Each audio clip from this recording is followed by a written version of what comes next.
Things are still crazy, no surprise. But I wanted to address something that I've seen and at least got the gist that's floating out in the kind of the pokey sphere amongst content creators and the like. I want to just say I think there's room for everybody that's in the hobby right now, even the dirty scalpers.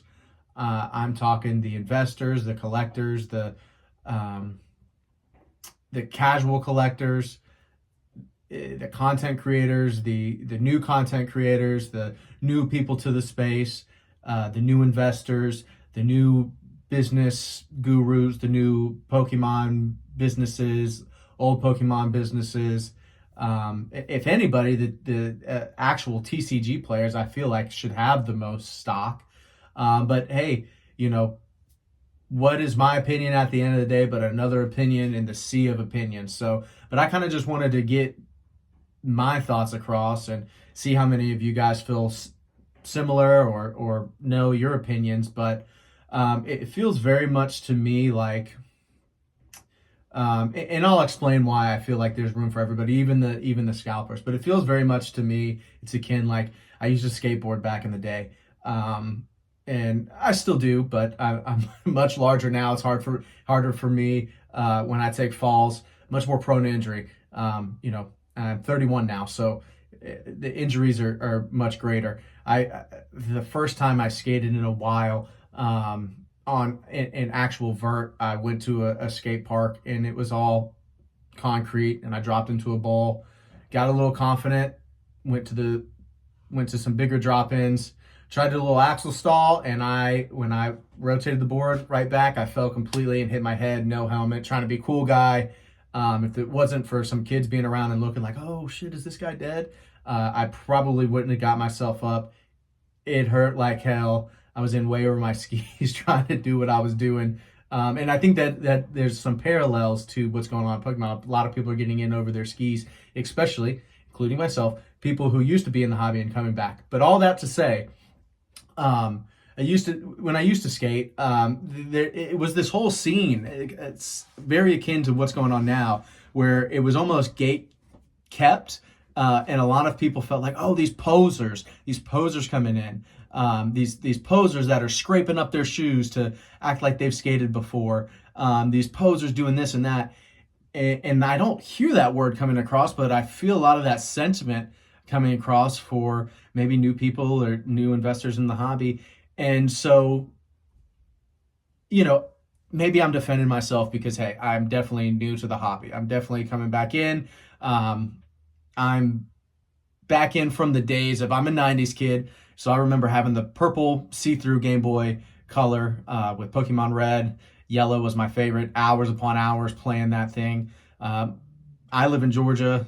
I have some family in Louisiana. So when I was young, we'd be going on trips. I'm 7 hours in the back, just hunched over. To this day, I don't know how we were able to see those screens so well. I remember having one of those little flex lights that you top over and just probably glued to the screen for 7 hours straight. I mean, that was my experience with Pokemon. Of course, I had the binder with probably thousands upon thousands of valuable Pokemon cards that by the time I was in high school, I said, hey, let me make a quick buck because I have no money and this is somewhat worth something. 100, probably no more than $150, probably $100. Got rid of everything. I'm sure a lot of you are in the same boat. I've heard a lot of people telling similar stories. But that was me and a Pokemon. I mean, I played all the games, had my Game Boy. I found my Game Boy SP recently, probably about a year ago, with the original yellow, original crystal. Sold it on eBay again for some extra cash. Life just moves a little differently when you have a family. And so, do I regret that? Not really. You can play on emulators still, so definitely still get my fill of games whenever I need to. But I was in Pokemon. I mean, a huge fan of the anime. I had the Ancient Mew card. I remember going to the theaters to see the movie. I remember sleeping over a friend's house with the movie. Was it in theaters? I think it. I mean, it had to be because the promos came from the theater run. But I remember sleeping over at a friend's house and watching the movies. I had the Entei promo. those were my, and that's what brought me back in. Those are such highlights that any bit of that, and I know that a lot of people feel the same, because 151 is what got me back in, and got me back in around Christmas time. So not even around 151 release. I just wanted to get back in, started getting some packs. I had some surging sparks blister packs, and I pulled a Latias, and I'm back in 100%. So much so that I just want a little small business and into things, just selling cards, collecting, trying to keep my head afloat, not getting into debt, having Pokemon and having a cool collection, and just talking shop with people. And to pivot back to the skateboard analogy, at the end of the day, people feel like they have to gatekeep things. And one of the reasons I wasn't wearing a helmet when I fell is because, like, in the skateboarding culture, it's you're not cool if you're wearing a helmet and pads. Well, dude, Tony Hawk wears a helmet, man. Are you cooler? Are you better than Tony Hawk? Who's making these things up? And we reinforce these stereotypes, and we reinforce these cultural norms in the hobbies that just, need to be broken up. And I think when you're at a certain path in your life, you can kind of separate yourself from that and drive your own path forward. And whatever you like is what you like. If you like collecting Pokemon and nothing more, collect Pokemon. If you like having a different type of investment and it's actually something that engages you, like myself, that's what I want this to be. I'm engaged in this stuff. Life is so busy when you have a family and you're working a full-time job and you've got all these other things. If you own a house, you got to be working on the house and taking care of the house and just taking care of so much things. You don't want anything else on the side to be draining, man. So for a lot of us, and including myself in this to me is just something I'm just engaged in. I'm watching YouTube videos upon YouTube videos. I'm watching Whatnot streams, seeing people have cool experiences together and watching cool cards and reactions. Love all that stuff, man. I love that I'm finally starting to grow a little collection of myself. I've got some sealed stuff growing. I've got some things that hopefully I can start doing some live streams and some rip and ships. And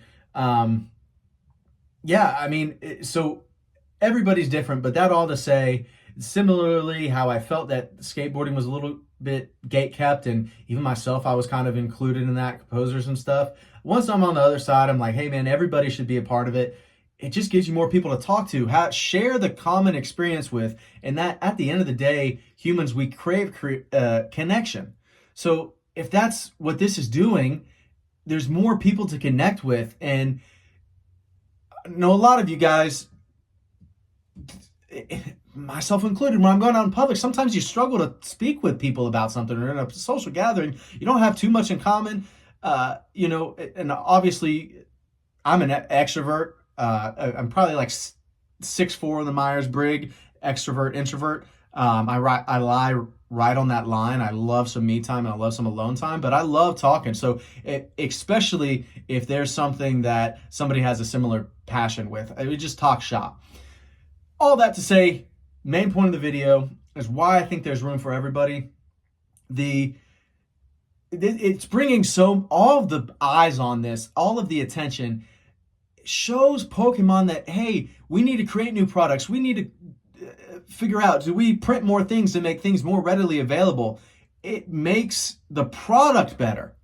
And so that alone is great. And I think everybody's probably seen the news by now that's paying attention. Unless you're living on a rock, they're reprinting Prismatic or increasing capacity. They probably already were at max capacity, but all of this stuff shows the company, hey, it's worth more. Let's run things up as much as we can. And when you have this much interest in something, it also drives, everyone is benefiting, whether you'd like to admit it or not. The scalpers scalping, yeah, it sucks when you go in the store. Listen, I work full time. I've got a daughter, got another one on the way. I can't be there at GameStop. I went to GameStop on my lunch break. Whoa, way too late. They already have a sign on the door. I was an hour past opening on my lunch break. The GameStop near me is open at 12. I was a fool to think I'd get any, but just on a chance. Am I going to piss and groan about, oh, the scalpers took this. No, there's tons of other stuff to look at. There's tons of other stuff to purchase. There's tons of other stuff to see. And I think it just overall culturally, we always want something to just bitch and moan at. And listen, that's no way to live your life. Look at just, and listen, it's easy to kind of get down on some things. And I get that. Look, our heads can be a dangerous place sometimes. And if you're just always looking for the negative, or you always want something to complain about, or you want some clickbait or things like that, yeah, sure. Listen, do I find things to complain about? Do I have things? Yeah, I can. I can rant, obviously, as I have already thus far on some things. But at the end of the day, try to look at the positives from all this stuff. The scalper scalping drives the market up. Your collection's worth more. Yeah, is it a little harder to get some of the stuff that release? Yeah, but all of that contributes to the overall value of Pokemon as an IP. So anything you've got invested in it, for the investors, anything you have invested, it's driving things up. All of this stuff affects the entirety of the market, and it's driving things up. So at the end of the day, everyone's benefiting from it. The reason I said the TCG players may be the only real victims that have some effect. If you are just genuinely interested in playing the game Pokemon, the card game, yeah, now it's harder to get good cards. It's harder to get old cards, whatever you need to go play. I played it back in the day. I definitely played some Yu-Gi-Oh! That felt more, it was just easier for me to grasp as a kid. And plus, the cool arm thing they had in the show, dude, that was the coolest thing to me of all time as a kid. So I just thought I loved the game. Definitely thought it was the coolest thing. But those maybe are the only people in the entire hobby who really have a platform with any credence that they've been affected. But everybody else, there's so many things for you to enjoy. There's so many other things to look at. Listen, I heard somebody on a YouTube video, so I'm sorry if I'm not accrediting this to you. I watch so many. I mean, the main ones, everybody watches the main ones. PokeNE, Nostalgianomics. I watch PokeOz. There's other ones that I wish I could remember off the top of my head to shout out. I love consuming content, the Pokemon content. It's helping me understand more lingo. It's helping me understand just kind of the current state of things.